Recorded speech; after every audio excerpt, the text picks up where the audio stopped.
Hello guys, welcome to our channel. This is Teja. ప్రస్తుతం మనతో పాటు సీనియర్ జర్నలిస్ట్ దుర్గా గారు ఉన్నారు. నమస్తే మేడం. నమస్తే. జగన్మోహన్ రెడ్డి ఢిల్లీ వెళ్ళబోతున్నారు. వెళ్ళిన తర్వాత పెద్ద మనుషులను కలిసి తన వైఎస్ఆర్సీపీ పార్టీని ఒక పార్టీలో విలీనం చేయబోతున్నారు అని చెప్పేసి ఒక వార్త బలంగా వినిపిస్తుంది. రీసెంట్ గా దీని మీద న్యూస్ లో కూడా చాలా చర్చలు కూడా జరిగాయి. సో దాని గురించి మీరు ఏం చెప్తారు? పార్టీ విలీనం చేయడానికి ఈయన దగ్గర ఎంతమంది ఉన్నారండి? ఎమ్మెల్యేలు 11 మంది ఈయన చేతుల్లో ఉన్నారు, ఆయనతో కలిపి. కాబట్టి ముందు పార్టీ కాదు, ఆయన కేసుల గురించి ఆయన ఆలోచించుకోవాలి. ఇప్పుడు సిబిఐ అన్ని తవ్వి తీస్తుంది. ఈయన ఏ రోజైనా కూడా అరెస్ట్ అయ్యే అవకాశం అయితే ఉంది. ఇప్పుడు సిబిఐ మళ్ళీ రంగంలోకి దిగింది అనుకోండి. ఇంతకాలం ఆయన ఏం చేశాడు?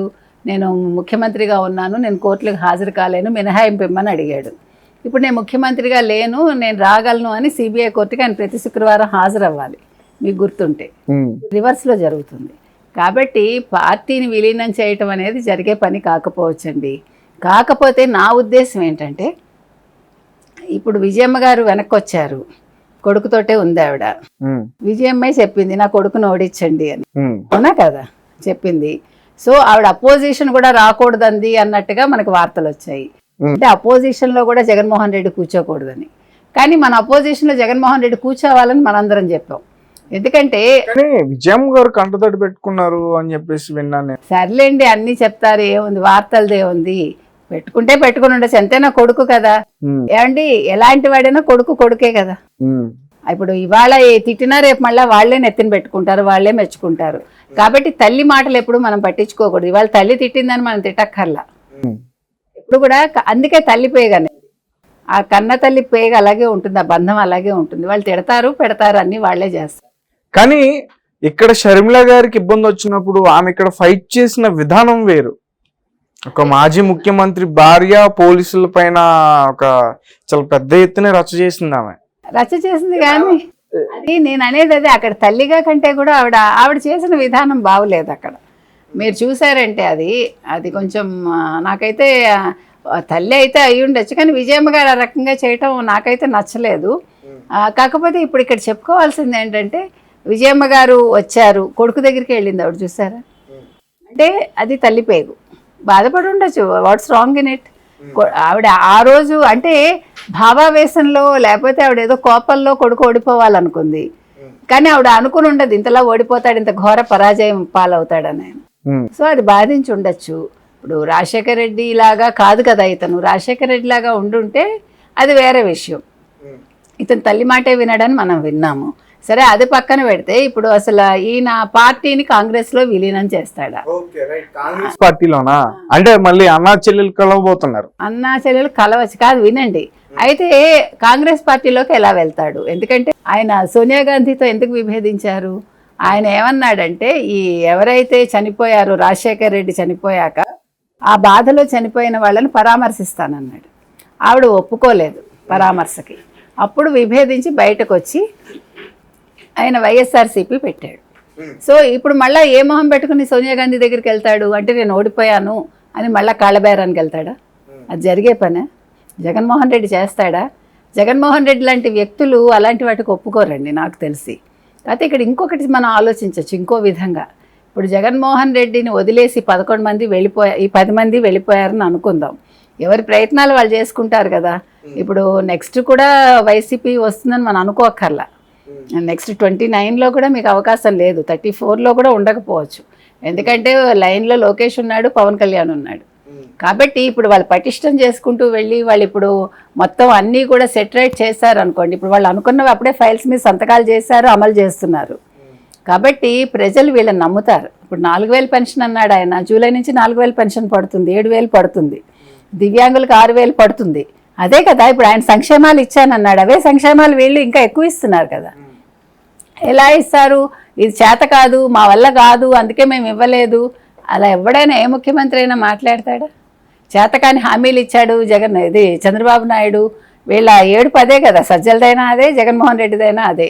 చేతకాను ఎవడు ఇవ్వడు కదా. నీకంటే చేత కాలేదు, ఎందుకంటే నీకు అభివృద్ధి చేత కాదు, నీకు సంపద సృష్టించడం చేత కాదు. You are not a politician, you are a business man. నువ్వు ఒక బిజినెస్ మ్యాన్వి. అది కూడా నువ్వు డైరెక్ట్ బిజినెస్ ఎప్పుడూ చేయలేదు. నువ్వు తండ్రి పేరు అడ్డం పెట్టుకుని నువ్వు డొల్ల కంపెనీలు సృష్టించుకుని క్విడ్ ప్రోకో ద్వారా మనీ తెచ్చుకున్నావు అంతే. నువ్వు ఏ రోజైనా ముఖ్యమంత్రిగా బయటకు వచ్చావా? మన తిరుపతి వెళ్ళారు ఎవరు, చంద్రబాబు నాయుడు ముఖ్యమంత్రిగా, అంటే ప్రమాణ స్వీకారం చేశాక వాళ్ళు పరదాలు కట్టారు. మన ఇంతకాలం పరదాల ముఖ్యమంత్రి అంటే అందరూ నవ్వుకున్నారు కదా. సో అక్కడ ప్రూవ్ అయింది కదా ఆయన పరదాల ముఖ్యమంత్రి ఎవరు, జగన్మోహన్ రెడ్డి ఒకప్పుడని. పరదాలు ఎందుకు కట్టుకోవాలండి ముఖ్యమంత్రి అన్నవాడు? నీకు అంత ప్రాణ భయమా? నీకు భయమా అసలు? చెట్లు కొట్టించేస్తావు. అసలు చెట్లు కొట్టించటం ఏంటి? చెట్లు నీడనిస్తాయి, పక్షులకి ఆసరా ఇస్తాయి, ఆశ్రయం ఇస్తాయి. కాబట్టి భయస్థుడు అనేవాడు అసలు ముఖ్యమంత్రిగా ఎలా పనికొస్తాడు? మనిషికి ధైర్యం ఉండాలండి. ఓకే, ప్రాణం పోతుందా, పోని, ప్రజల కోసం పోయింది అనుకోవాలి. నువ్వు ప్రజాక్షేత్రంలోకి వచ్చాక నువ్వు ఏదైనా భరించాలండి. అలాంటి ధైర్యం లేనివాడు అసలు ముఖ్యమంత్రిగా ఉంటే అంత, పోతే అంత. ఇప్పుడు ఎమ్మెల్యేగా మిగిలాడు అంతే, అంతే కదా. ఇప్పుడు ఇంకొకటి పార్టీ విషయానికి వస్తే, ఇప్పుడు ఎమ్మెల్యేలు ఎంతమంది ఉంటారో తెలియదు. మొట్టమొదటిసారి శాసనమండలి సభ్యుల్ని కలిశాడు, శాసనమండలి సమావేశం పెట్టాడు. 5 ఏళ్లలో ఎప్పుడైనా వాళ్ళకి అపాయింట్మెంట్ ఇచ్చాడా? ఎమ్మెల్యేలు ఎవరైనా వెళ్ళి కలవగలిగారా? సజ్జలని తప్ప. ధనుంజయ రెడ్డి అంతా చక్రం తిప్పాడు కదా, సజ్జల చక్రం తిప్పాడు కదా. ఇవాళ వాళ్ళ వల్లే కదా ఓడిపోయాడు ఆయన. ఇప్పుడు నీకు బుద్ధి వచ్చిందా? నీకు ఇప్పుడు వాళ్ళు గుర్తుకొచ్చారా నీకు? మీరు శాసనమండలిలో మీరు బిల్లులు పాస్ చేయకండి, మీరు గట్టిగా ఉండండి. వాళ్ళు గట్టిగా ఉండరు, ఇప్పుడు బయటకు వచ్చి తిట్టుకుంటారు, నెమ్మదిగా జారుకుంటారు వేరే పార్టీలోకి. మీకు అర్థమైందా? ఇప్పుడు ఈ 10 మందిని కూడా ఆయన కాపాడుకోవాలి, ఈ శాసనమండలి సభ్యులను కూడా ఆయన కాపాడుకోవాలి. ఇప్పుడు వాళ్ళని కాపాడుకోలేదనుకోండి, ఇంకా పార్టీ ఏముంది? నిజంగా పార్టీ ఒకవేళ టేక్ ఓవర్ చేయాలంటే అప్పుడు షర్మిల చేస్తుంది, వైఎస్ఆర్సీపీ పార్టీ, నా ఉద్దేశం అయితే. అప్పుడు జగన్మోహన్ రెడ్డి కూడా ఏమీ చేయలేడు. అంటే ప్రజలు ఎంత ఆమోదిస్తారో మనకు తెలియదు, ఎందుకంటే మన 10% ఇచ్చారు కడపలో ఎవరికి, షర్మిలకి. కాబట్టి 10% షర్మిల గారికి వెళ్ళకపోతే బీటెక్ రవి గారు గెలిచేవారా? తెలుగుదేశం గెలిచేది. ఎందుకంటే వాళ్ళకి 45% ఎంతో వచ్చినట్టుంది, ఎగ్జాక్ట్ ఫిగర్ గుర్తులేదు కానీ. అందుకని రాజకీయాలు అంత ఈజీ కాదండి. తండ్రిని అడ్డం పెట్టుకుని, చెల్లిని అడ్డం పెట్టుకుని, అమ్మని అడ్డం పెట్టుకుని, అదేంటి బాబాయిని చంపి ముఖ్యమంత్రిని అయిపోదు. ఇప్పుడు గులకరాయిని తెచ్చుకుని, అంతకుముందు కోడి కత్తి, గులకరాయి సతీష్ని తెచ్చుకున్నావు. గులకరాయి గురి తప్పింది కదా ఆయనకి, అందుకే ముఖ్యమంత్రి పదవి పోయింది. కాబట్టి రాజకీయాలు చేయడం అంత ఈజీ కాదండి. ప్రజలకు అభివృద్ధి చేయటం అనేది ఇప్పుడు చంద్రబాబు నాయుడుని చూసి ఆయన నేర్చుకోవాలి. అంటే విజన్ అనేది ఎలా ఉండాలి, ప్రజలకు ఏం కావాలి. ఆయన ముఖ్యమంత్రి మీరు అన్నట్టు 2029లో కానీ 2034లో కానీ ఖచ్చితంగా పవన్ కళ్యాణ్ గారు అలాగే లోకేష్ గారు ఇద్దరు రేజ్ లో ఉన్నట్టు. ఎందుకంటే వీళ్ళని ఆల్రెడీ చూసేశారు, వాళ్ళని చూడలేదుగా. ఇప్పుడు మీకు ఇంకో మంచి ఏం జరిగింది అనుకుంటున్నారంటే ప్రజలు, ఇప్పుడు జగన్మోహన్ రెడ్డికి 2019లో ఇవ్వడం కరెక్ట్ అనుకుంటున్నారు. ఇప్పుడు ఇవ్వలేదనుకోండి, మనకి చెడు తెలియదు కదా.